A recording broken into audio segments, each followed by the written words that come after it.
घूसखोर हैं, करप्ट हैं। इसे एक लंगड़ा को लाठी के सहारे चाहिए, उसी तरह इस चीफ मिनिस्टर को किसी न किसी पार्टी के सहारे चाहिए।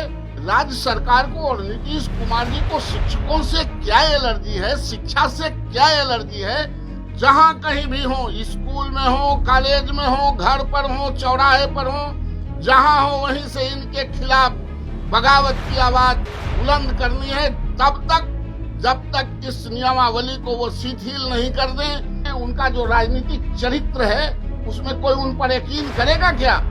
कल इधर, परसों उधर, तरसों उधर, परसों इधर। हम थे इसीलिए इतने लोगों की बहाली हो गई थी। आज हम नहीं है तो कहाँ हो रही है? नमस्कार, आप देख रहे हैं लाइव सिटीज। मैं हूं आपके स्टार शिवम। नई शिक्षा नियमावली के खिलाफ बीजेपी के एमएलसी नवल किशोर यादव ने बड़ा आह्वान कर दिया है और उन्होंने साफ तौर पे कहा है कि नीतीश कुमार की सरकार ने शिक्षकों को बड़ा धोखा दिया है। और साफ तौर पे उन्होंने यह भी कहा है कि नीतीश कुमार क्या घुसखोर हो गए हैं। क्या कुछ कह रहे हैं बीजेपी के एमएलसी नवल किशोर यादव, पहले आप वो सुने। आप तमाम लोगों को आमंत्रण करके बिहार राज्य विद्यालय अध्यापक नियुक्ति नियमावली जो 2023 में बना है उसको वापस लेने के लिए राज्य सरकार से मांग करते हैं। ये जो नियमावली बनी है, ये भारत का पहला एक ऐसा राज्य है जहां अब 3 तरह के नियमावली लागू होंगे। पहला, जो पूर्णकालिक शिक्षक पहले से हैं उनका एक नियमावली।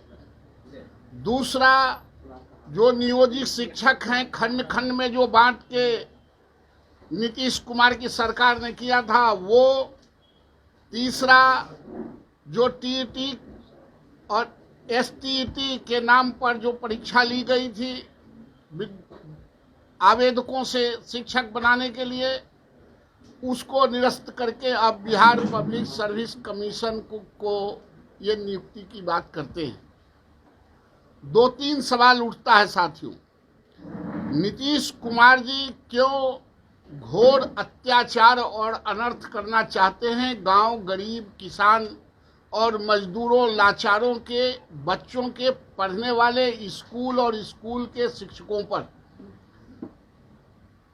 ये इसलिए कर रहे हैं कि साइकिल और पोशाक का रेवड़ी बांट के लोकतंत्र में लोगों को प्रभावित करके वोट लेना चाहते हैं। वैसे नीतीश कुमार जी के जनाधार खत्म हो गए हैं।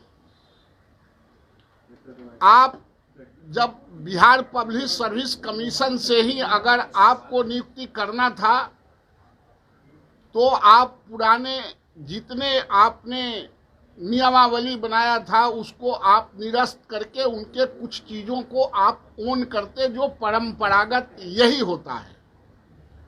आप नियोजित शिक्षकों को एक साथ यह कह रहे हैं कि आप भी बिहार पब्लिक सर्विस कमीशन में परीक्षा दे सकते हैं। 17 साल, 16 साल, 15 साल और 18 साल से जो शिक्षक बच्चों को पढ़ा रहे हैं वो जब जाएंगे बिहार पब्लिक सर्विस कमीशन में परीक्षा देने के लिए, उनके 17 साल के जो वरीयता है, जो अनुभव है, उस गौण हो जाएंगे। और जब आपने टीईटी ले लिया, टीईटी का फुल फॉर्म क्या होता है? Teacher eligibility test. आप उसके नाम पर उन लोगों से परीक्षाएं ली और वो कंफर्म हुआ। इसके पहले आपके 80,000 वैकेंसी आपने निकाला था और टीईटी लिया, जिसमें मात्र 42,000 ही शिक्षक मिल पाए, क्वालिफाई नहीं कर पाए। तो आप शिक्षक बहाली करना चाहते हैं या आप रोज रोज नियमावली बदल के शिक्षकों को प्रताड़ित करना चाहते हैं, या आप टालना चाहते हैं, या आप जिनके साथ हैं तेजस्वी यादव के साथ सरकार चला रहे हैं। तेजस्वी यादव जी ने कहा था कि हम 10 लाख लोगों को, नौजवानों को रोजगार देंगे फर्स्ट कैबिनेट में। उसको डिरेल करने के लिए, उसको धत्ता बताने के लिए, उसको अपमानित करने के लिए और यह साबित करने के लिए कि तुम्हारी कोई हैसियत आरजेडी के लोगों को नहीं है, इसलिए आपने ऐसा किया। आरजेडी के लोगों ने घोषणा पत्र में शामिल किया था कि हम आपको पूर्णकालिक शिक्षक मानेंगे, राज्यकर्मी के दर्जा देंगे, पुराना पेंशन देंगे, समान काम का समान वेतन देंगे। तो आप जब अनुदान पर ही नीतीश जी चल रहे हैं, अनुदानित मुख्यमंत्री हैं, दया के पात्र मुख्यमंत्री हैं, किसी से आप जहां रहेंगे नीतीश कुमार जी वो दया के पात्र में ही रहेंगे। उनकी अपनी हैसियत नहीं है। जैसे एक लंगड़ा को लाठी के सहारे चाहिए, उसी तरह इस चीफ मिनिस्टर को किसी न किसी पार्टी के सहारे चाहिए। तो आप इस तरह के इस्तेमाल करके आप बीपीएससी से नहीं यूपीएससी से ले, राज्य सरकारें कानून बनाती है, कौन मना करता है। लेकिन जब आप परीक्षा ले लिया टीईटी तो उसके बाद आप बीपीएससी में भेज रहे हैं, बिहार पब्लिक सर्विस कमीशन में, इसका मतलब डिनायर दे रहे हैं। जरूरत आज शिक्षकों का है स्कूलों में, अब साल 2 साल आप लेट करना चाहते हैं, आप इसको धत्ता बताना चाहते हैं। और पता नहीं राज्य सरकार को और नीतीश कुमार जी को शिक्षकों से क्या एलर्जी है, शिक्षा से क्या एलर्जी है।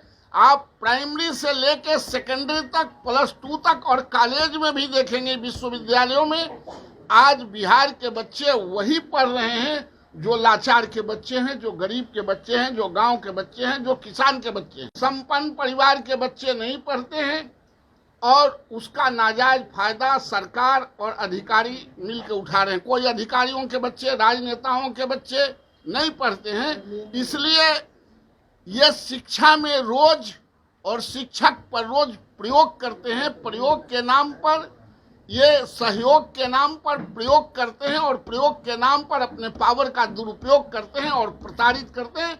इसलिए मैं तमाम शिक्षकों से आह्वान करता हूं, वैसे शिक्षक जो टीईटी पास करके और जिनको 5 बार 7 बार राज्य सरकार ने कहा कि हम आपका मेरिट बना रहे हैं, हम आपको फलना दिन नियुक्ति करेंगे, आपको आगे नियुक्ति करेंगे, और उसके बाद बिहार पब्लिक सर्विस कमीशन को भेजना ये घोर अनर्थ है। शिक्षक जहां हो तब तक संघर्ष करते रहें नीतीश कुमार के खिलाफ, जहां कहीं भी हो, स्कूल में हो, कॉलेज में हो, घर पर हो, चौराहे पर हो, जहां हो वहीं से इनके खिलाफ बगावत की आवाज बुलंद करनी है। तब तक जब तक इस नियमावली को वो शिथिल नहीं कर दें, वापिस नहीं ले लें, तब तक इनको ईंट से ईंट बजाते रहना है। इस सरकार को बता देना है कि इस लोकतंत्र में जो गरीब के बच्चों को पढ़ा के 21वीं सदी के लिए तैयार करता है, वो इस तरह के पाखंड निर्मित करने वाले सरकार के मुखिया को हमारे शिक्षक पढ़ाने के लिए तैनात और तैयार रहेंगे। इनको इतना बेहतर पढ़ा देना है कि राजनीति में ये जो अनुदान पर चल रहे हैं उसके लायक भी नहीं रहे। तमाम शिक्षकों से, बिहार के तमाम शिक्षकों से इस घोर अनर्थ के खिलाफ, नियोजित शिक्षकों से मैं आह्वान करता हूं। और ये जो विद्यार्थी जो इसमें जिनके नियुक्ति 7वें चरण में होना था, जो परीक्षा देकर टीईटी पास किया है, उनकी बहाली हो, यह मैं राज्य सरकार से मांग कर। तो मुलाकात करेंगे, बात करेंगे, पत्र भी लिखेंगे। सीएमआर ने लड़का खिलावल हो गया का? वो तो बच्चा खिलाने गए थे। बात नहीं होगी, संघर्ष होगी। बात नहीं करना है, बात उनको स्वयं बात आगे बढ़ाना है। हमारे शिक्षक भूल नहीं जाए, इनको ईंट से ईंट बजा के ये 5,000 से 50,000 पर आए हैं और फिर इनको ईंट से ईंट बजा देगी हमारे शिक्षक। इनको भ्रम में नहीं रहना चाहिए।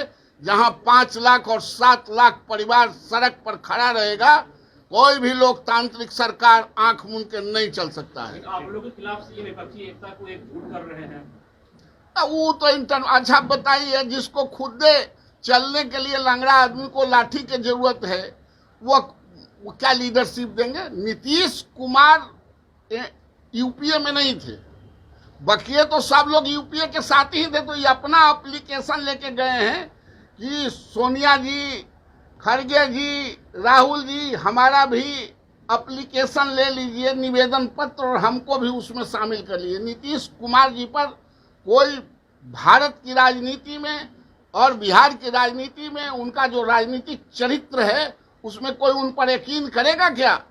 कल इधर, परसों उधर, तरसों उधर, फिर परसों इधर। इसलिए जिसके पास राजनीतिक चरित्र नहीं है उस पर कोई बिलीव नहीं करता है, विश्वास नहीं करता है। ये आरजेडी के लोग कि नीतीश जी घूसखोर हैं, करप्ट हैं। अरे उन्होंने ही परीक्षा लिया, दस्ता परीक्षा लिया, टीईटी लिया, एसटी लिया है, और अब आप कह रहे हैं कि घूस दे के आए। तुम तो नीतीश जी के यहाँ ना पॉकेट में घूस जा रहा हो। घूसखोर की सरकार होगी या नीतीश जी घूसखोर होंगे, करप्ट होंगे? उस टाइम तो आप ही थे ना। हम लोग तो हमेशा उनका विरोध करते रहे, हम थे, इसीलिए इतने लोगों की बहाली हो गई थी। आज हम नहीं है तो कहाँ हो रही है? वो लोग जो है मेरिट वाले नहीं थे उस टाइम शिक्षक। मेरिट वाले नहीं लोग थे तो जो बिहार में टॉप कर रहा है वो किसी नेता के घर वाले पिताजी पढ़ा रहे हैं क्या? ये कहाँ से पढ़ रहा है? इतना टाइमली रिजल्ट कौन करा रहा है? ये शिक्षक करा रहे हैं। जब कुछ है नहीं करता है तो जनगणना मनगणना में कैसे लगा देते हैं?